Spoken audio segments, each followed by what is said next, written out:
Welcome to Aaradhya classes.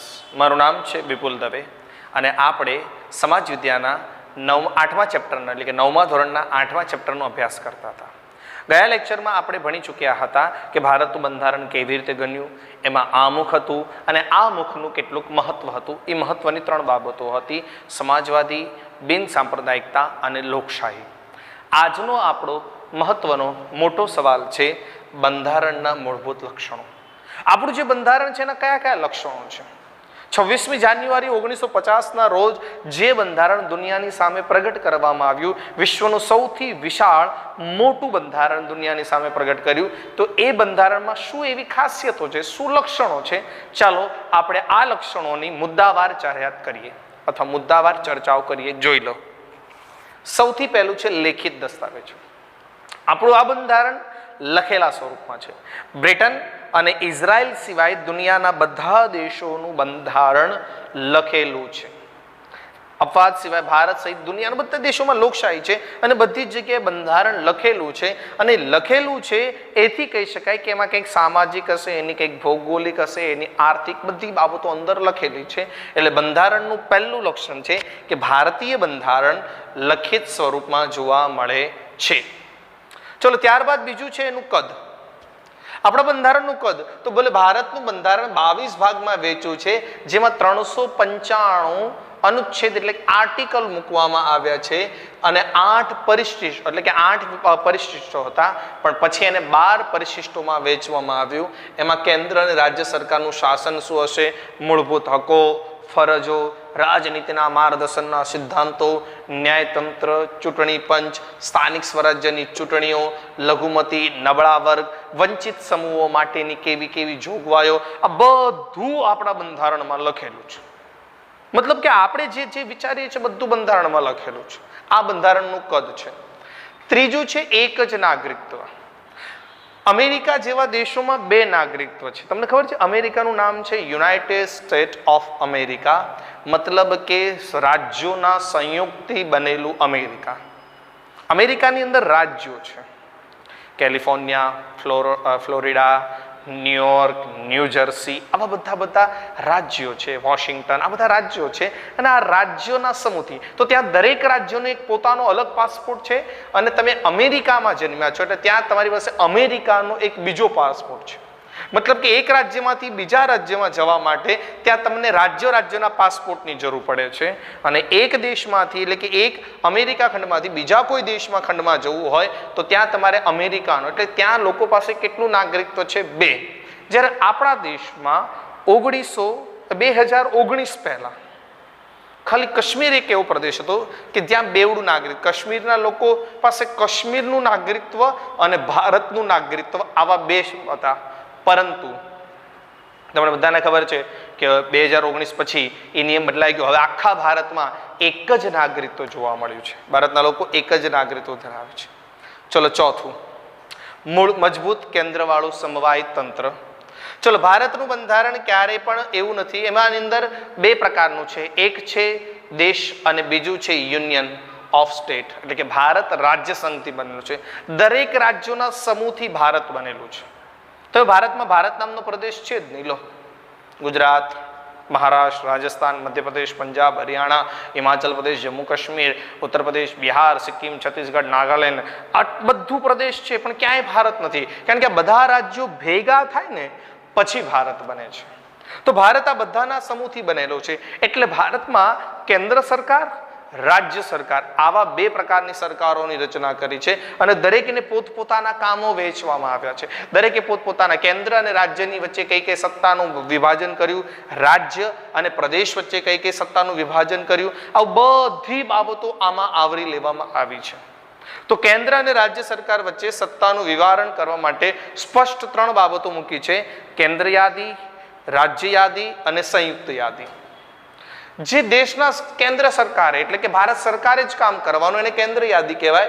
એમાં 97 વિષયોનો સમાવેશ થયો છે. અને આ બધી બાબતો, કાયદા ઘડવાની બાબતો સંસદમાં થઈ. 97 વિષયને લગતી કોઈ પણ ચર્ચા કરવી હોય તો સંસદમાં જ થશે. એમાં વિદેશી બાબતો, સંરક્ષણ બાબતો, અણુશક્તિ, નાણું, વીમા, બેન્કિંગ, તાર ટપાલ, રેલવે, આવી બાબતોનો સમાવેશ થાય છે. જ્યારે રાજ્યના હાથમાં 66 વિષયો છે. આ 66 વિષયો માત્ર રાજ્યની વિધાનસભામાંથી જ પસાર થાય, બીજે ક્યાંયથી નહીં.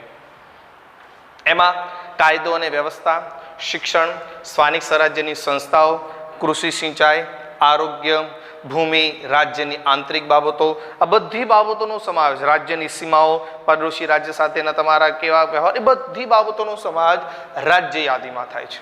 મતલબ આનું ધ્યાન રાજ્ય જ રાખે, આ ધ્યાન ખાલી ભારત સરકાર રાખે. અને કેટલીક બાબતો છે જે સંયુક્ત, જે થોડું રાજ્યના હાથમાં અને થોડું કેન્દ્ર બંને ભેગું થઈને ચલાવે એવા 47 વિષયો છે. આમાં સૌથી વધારે એ થયું કે જ્યારે રાજ્યને એવું લાગે કે આમાં કોઈ તકલીફ પડી રહી છે, જ્યાં આની અંદર વિશેષ દીવાની બાબતો, લગ્ન, છૂટાછેડા, ભરણપોષણ, આર્થિક ઉપાર્જન, વેપારી વગેરે બાબતોનો સમાવેશ થાય છે. બંનેને જ્યારે તર્ક લાગે કે મારા હાથમાં કે એના હાથમાં, તો તમે સુપ્રીમ કોર્ટના દ્વારા એ નક્કી કરી શકો છો કે કોના હાથમાં જાય. તો આ હતી 3 બાબતો: કેન્દ્ર યાદી, રાજ્ય યાદી, સંયુક્ત યાદી. એના પછી શેષ સત્તા. સમજો કે કોઈ સત્તા, કોઈ વિષય એવો છે કે જે નથી રાજ્ય યાદીમાં, નથી સંયુક્ત યાદીમાં અને નથી કેન્દ્ર યાદીમાં, તો એને કઈ જગ્યાએ મૂકવામાં આવે છે? શેષ સત્તામાં, એટલે કે વધારાનો સબ્જેક્ટ, વધારાના વિષયમાં મૂકવામાં આવે છે. અને પછી ત્યાંથી નક્કી કરવામાં આવે છે કે અત્યારે આની જરૂરિયાત કોને છે, કેન્દ્ર સરકારને છે કે રાજ્ય સરકારને કે બંનેને ભેગી. તો એ રીતે એને અંતિમ સમય નક્કી કરે છે કે એને કઈ સત્તામાં, કઈ યાદીમાં મૂકવું. આને કહેવામાં આવે છે શેષ સત્તા.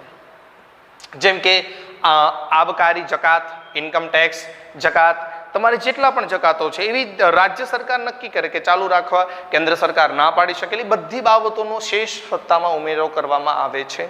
અને આ રીતે નક્કી થાય છે. ચલો, ત્યારબાદ છે કટોકટી. 5મા નંબર પર કટોકટી. કટોકટી 3 સ્વરૂપમાં હોય છે. પહેલું, યુદ્ધ કે બાહ્ય આક્રમણ વખતે, દેશ પર જ્યારે કોઈ યુદ્ધ થાય, બાહ્ય આક્રમણ થાય, એ સમયમાં દેશના બધા લોકોના નિયમોને તોડી અને સરકાર જાહેરાત કરે છે કટોકટી. આને યુદ્ધની કટોકટી કહેવાય.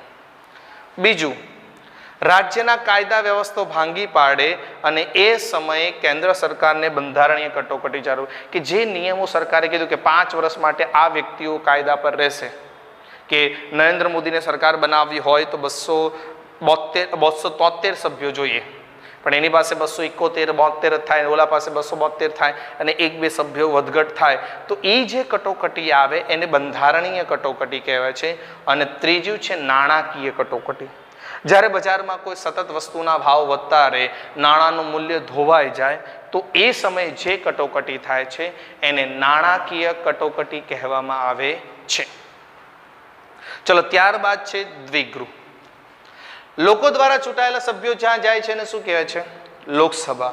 અને આ લોકસભામાં સંસદમાં 2 ગૃહ હોય, ઉપલું ગૃહ અને નીચલું ગૃહ. જેમાં ઉપલા ગૃહને રાજ્યસભા કહેવાય અને નીચલા ગૃહને લોકસભા કહેવામાં આવે છે. પ્રધાનમંડળો અને પ્રધાનમંત્રીઓથી લઈને બધાની શરૂઆત જે બી કરવામાં આવે છે એ લોકસભામાં જાય છે, ત્યાં વિશ્વાસ મત ધરાવે છે અને ત્યાંથી એ લોકો દેશ ચલાવવા માટે જ કરે છે. ત્યાંથી સંસદીય સરકાર અને સંયુક્ત જવાબદારી સંસ્થા જાય છે. અહીંયા જ કેન્દ્રમાંથી રાષ્ટ્રપતિ નક્કી થાય છે, રાજ્યના રાજ્યપાલ હોય છે, એ બધી બાબતોનું સંસદમાંથી જ નક્કી થાય છે. કેન્દ્ર સરકારના વડાપ્રધાનની આગળ પ્રધાનમંત્રી બનાવે, રાજ્યના મુખ્યપ્રધાન વડાપણ હોય છે. રાજ્યમાં મુખ્યમંત્રી વધારે મહત્વનો હોય છે અને દેશમાં વડાપ્રધાન મહત્વનું હોય છે. આ લોકો પોતાના કાયમ કામ કરે છે. લોકસભા એક કાયમી ગૃહ નથી, દર 5 વર્ષે લોકસભા જતું રહે છે. જ્યારે ઉપલું ગૃહ એટલે કે રાજ્યસભા કાયમી છે, જ્યાં દર 2 વર્ષે 33% લોકો જાય, ફરી પાછા નવા આવે, બીજા 2 વર્ષ પછી બીજા 33 જાય, બીજા 33 નવા આવે અને ત્રીજા 2 વર્ષ પછી બીજા 2 જાય અને બીજા 33. એટલે એમ 6 વર્ષે તમારે ત્યાં એમાં ચૂંટણી આવે, એટલે કે 6 વર્ષે એક વ્યક્તિને જવું પડે. એટલે એક માટે કાયમી છે, એમાં એક સાથે બધા નથી જતા. જ્યારે લોકસભામાં એક સાથે 5 વર્ષ પૂરા થાય એટલે બધાએ ફરીથી ચૂંટણી લડવાની અને બધા ફરીથી આવે છે. એટલા માટે લોકસભા એ કાયમી ગૃહ નથી અને રાજ્યસભા એ કાયમી ગૃહ છે. અહીંયા 1/3 સભ્યો દર 2 વર્ષે થાય. મેં તમને કીધું ને, દર 2 વર્ષે 33% નીકળે છે, 6 વર્ષ સુધી ચાલે છે. કેટલીક લોકસભા કરતાં અહીંયા વિશેષ સત્તાઓ હોય છે કે રાજ્યસભામાં અમુક લોકોની ચૂંટણી થતી નથી. રાષ્ટ્રપતિ ડાયરેક્ટ એમને રાજ્યસભાના સાંસદ બનાવે છે. ચલો, 7મું છે સ્વતંત્ર અને નિષ્પક્ષ તટસ્થ ન્યાય.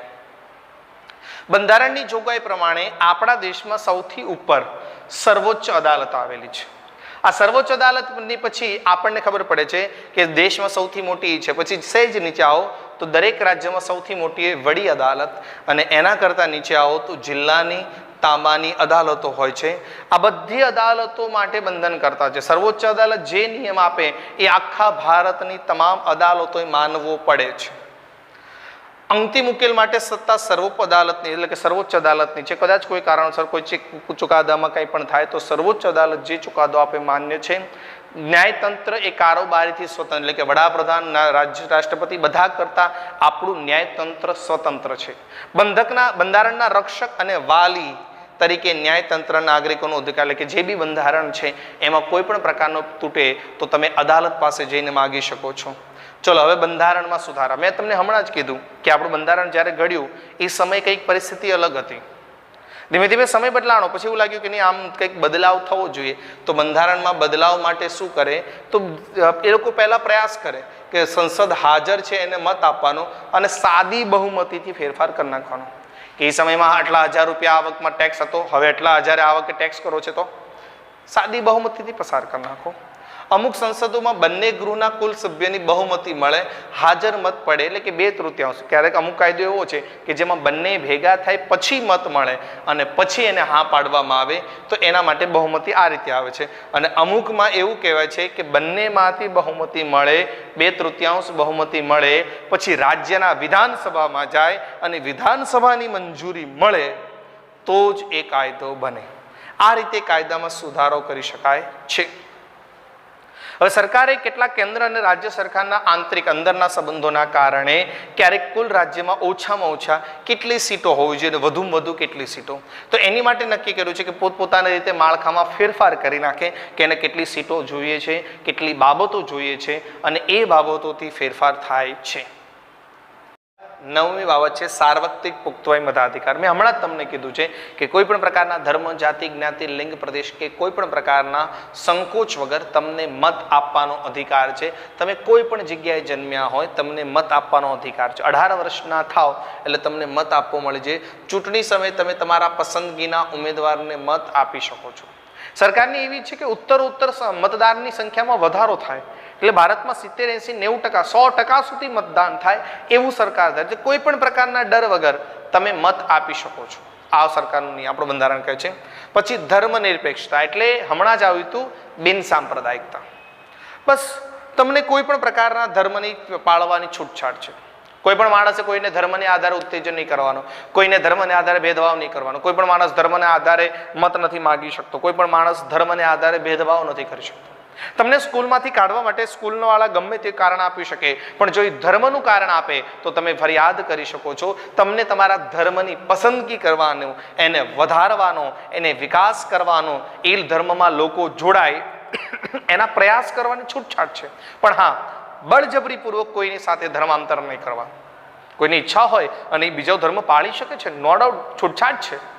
પણ હા, તમને એ માણસે બળજબરીપૂર્વક ધર્મ પરિવર્તન કરાયો છે તો તમે એની સામે ફરિયાદ કરી શકો છો. એટલે આપણે ત્યાં આ જે મુખ્ય ધર્મ, હિન્દુ ધર્મ સિવાયના જેટલા લોકો છે એ બધા લઘુમતીઓમાં આવે છે અને એ લોકો માટે કેટલાક અધિકારો આપવામાં આવ્યા છે. ચલો, ત્યારબાદ 11મું છે અદાલતીય સમીક્ષા. આપણે ત્યાં સરકાર જે પણ કાર્ય કરે છે, લોકો જે કાર્ય કરે છે એ બધા માટે સરકાર ધ્યાન રાખે છે અને સંસદની સત્તાની અવગણ્યા વગર અદાલતી બહાર પાડેલા આદેશો, હુકમો સરકાર બને. એટલે કે કદાચ સંસદે કોઈ નિયમો બહાર પાડ્યા હોય, આપણા મુખ્યમંત્રી, આપણા વડાપ્રધાને કોઈ નિયમ બહાર પાડ્યા હોય, પણ જો એ બરાબર નથી તો તમે અદાલતમાં જઈ શકો છો અને અદાલત જે હુકમ બહાર પાડે એ સંસદના એ લોકોએ, નેતાઓએ માનવું જ પડે છે. એટલે આપણને ખાતરી આપે છે કે જો આપણને એવું લાગે કે આપણું બંધારણમાં કોઈ વ્યક્તિઓ દ્વારા એનો દુરુપયોગ કરે છે તો તમે અદાલત પાસે જઈને વટહુકમ બહાર પાડી એ જે પણ ઠરાવ ખોટો કે સારો પસાર કર્યો હોય તમે એને બદલી શકો છો. આટલો અધિકાર આપણને આ બંધારણ આપે છે. 12મું છે મૂળભૂત હકો અને ફરજો. આપણે બધા ભારતમાં જન્મ્યા છીએ એટલે આપણને ભારતના નાગરિક તરીકે ગૌરવ હોય, દરેકને પોતપોતાના નાગરિકત્વ તત્વે ગૌરવ હોય કે ના અમે ભારતીય છીએ. તો આ ભારતે આપણને કેટલાક હકો અને કેટલીક ફરજો આપી છે. મિત્રો યાદ રાખજો, 9મા ચેપ્ટરમાં બસ આપણે આ હકો અને ફરજો વિશે ભણવાનું છે. એટલે આપણને બધી આ હકો મળ્યા છે, આપણને ફરજો મળ્યા છે, જેનાથી આપણે કહી શકીએ કે ના અમને અમારા દેશ તરફથી આટલા બધા હકો અને ફરજો મળ્યા છે જે આપણને બંધારણે આપેલા છે. 13મું રાજનીતિના માર્ગદર્શનના સિદ્ધાંતો. આપણા બંધારણમાં સ્પષ્ટ લખ્યું છે કે રાજ્યોએ કઈ રીતે કામ કરવું, કઈ રીતે રાજ્યો ચલાવવું, રાજ્યને કયા કયા નિયમો ચલાવવાથી રાજ્ય સ્પષ્ટ અને સારી રીતે આ બધા નિયમો સમજી શકે એવું બસ સ્પષ્ટ રાજનીતિના માર્ગદર્શનના સિદ્ધાંતો. એટલે બંધારણમાં આ પણ લખેલું છે. અને છેલ્લું છે પછાત વર્ગો આદિજાતિ માટેના નિયમો.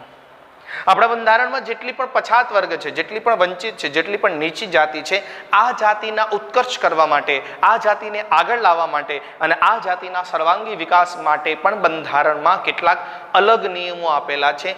એમની માટે કેટલીક બેઠકો અનામત કરવામાં આવી છે, એમની માટે પણ કેટલાક નિયમો બનાવવામાં આવ્યા છે જેનાથી એ લોકો આગળ આવી શકે. સરકારી નોકરીમાં, શિક્ષણમાં, દરેક જગ્યાએ, દરેક વ્યવસાયમાં, દરેક ફિલ્ડમાં એમના માટે કેટલાક નિયમો બનાવ્યા છે અને જેનાથી એ જાતિ સરળતાથી આગળ આવી શકે.